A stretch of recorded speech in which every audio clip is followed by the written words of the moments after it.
The question is, how many words with or without meaning can be formed using all of the letter of the word equation using each letter exactly once? So let's see how we are going to solve the given problem. तो चलिए शुरू करते हैं। तो first of all मैं आपको question के part को एक बार एक्सप्लेन कर देता हूँ कि ये क्वेश्चन है क्या। आपको एक वर्ड दे रखा है और वर्ड है इक्वेशन। इनकेस अगर आप चेक करें तो इक्वेशन में जो अल्फाबेट्स यूज हो रहे हैं उनको अगर मैं नोट करूं तो एक आपके पास ई है, उसके बाद क्यू है, then after U, then after A, then after T, then after I, then after O and the last one is N. First first point जो आपको यहाँ पे नोट करना चाहिए वो ये है कि इसमें कोई भी लेटर आपका रिपीट नहीं कर रहा है। और क्वेश्चन में भी आपको यही बोला गया है कि आप इन सारे लेटर को यूज करके 8 लेटर का एक वर्ड का फॉर्मेशन करिए और आपको बताना है कि मैक्सिमम आप कितने वर्ड्स का फॉर्मेशन कर सकते हैं। अब देखिए, इनकेस अगर आप 8 डिजिट का वर्ड का फॉर्मेशन करने जा रहे हैं तो हमारा टारगेट क्या होना चाहिए। बेसिकली मुझे यहाँ पे ये 8 प्लेसेस को फिल करना है। ठीक है, मुझे इन 8 प्लेसेस को इन 8 अल्फाबेट से फिल करना है। अगर मैं फर्स्ट प्लेस को फिल करने के नंबर ऑफ वेज को चेक करूं, मान के चलिए मैं सबसे पहले ये वाली लोकेशन को फिल करने जा रहा हूं और इसके नंबर ऑफ वेज को अगर मैं चेक करूं तो अभी आप आठों में से कोई भी एक अल्फाबेट को यूज करके इस फर्स्ट प्लेस को फिल कर सकते हैं। मींस अगर मैं फर्स्ट प्लेस को फिल करने के नंबर ऑफ वेज को चेक करूं तो they are actually 8 ways. Fine. अब एक बार अगर आपने फर्स्ट प्लेस को किसी अल्फाबेट से फिल कर दिया तो ये ऑब्वियस है, आपको यहाँ पे समझ में आना चाहिए कि अब सेकंड प्लेस को फिल करने के लिए मेरे पास एक ऑप्शन कम हो चुका होगा।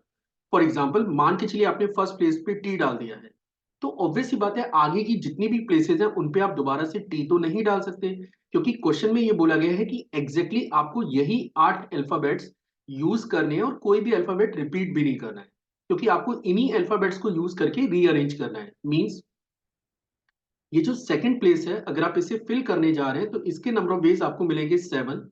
सिमिलरली अगर आप नेक्स्ट प्लेस को फिल करना स्टार्ट करेंगे तो क्योंकि ऑलरेडी आप फर्स्ट और सेकंड प्लेस को फिल कर चुके हैं 2 अल्फाबेट से, यानी कि आपके टोटल कलेक्शन में से 2 अल्फाबेट कम हो चुके हैं।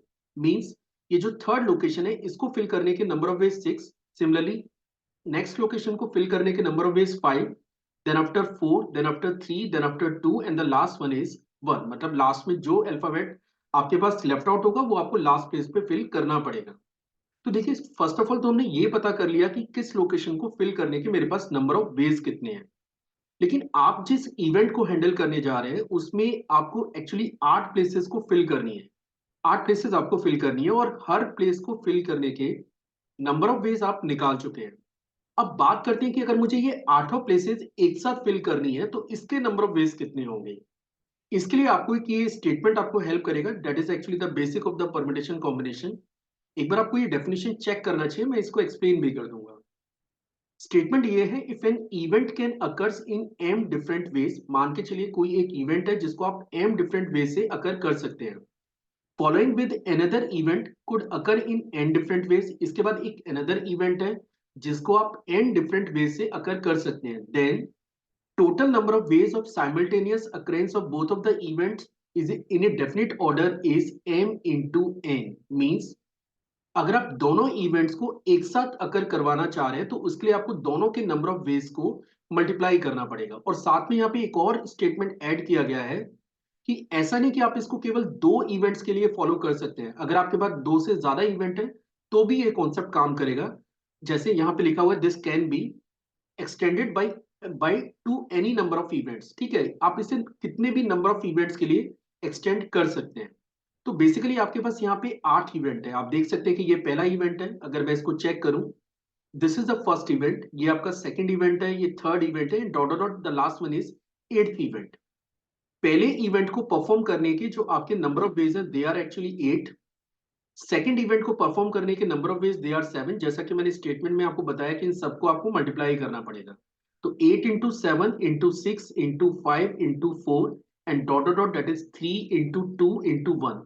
वैसे अभी यहाँ पे डॉट डॉट डॉट की जरूरत नहीं है क्योंकि ऑलरेडी मैंने सारे नंबर तो यूज कर ही लिए हैं, तो आप बीच में मल्टीप्लाई का साइन लगा सकते हैं। और इस एक्सप्रेशन की अगर मैं बात करूं तो इसको आप कॉम्पैक्ट फॉर्म में लिख सकते हैं 8 फैक्टोरियल, जो कि सिंप्लीफाई करके जो नंबर जनरेट करेगा दैट नंबर इज 40320।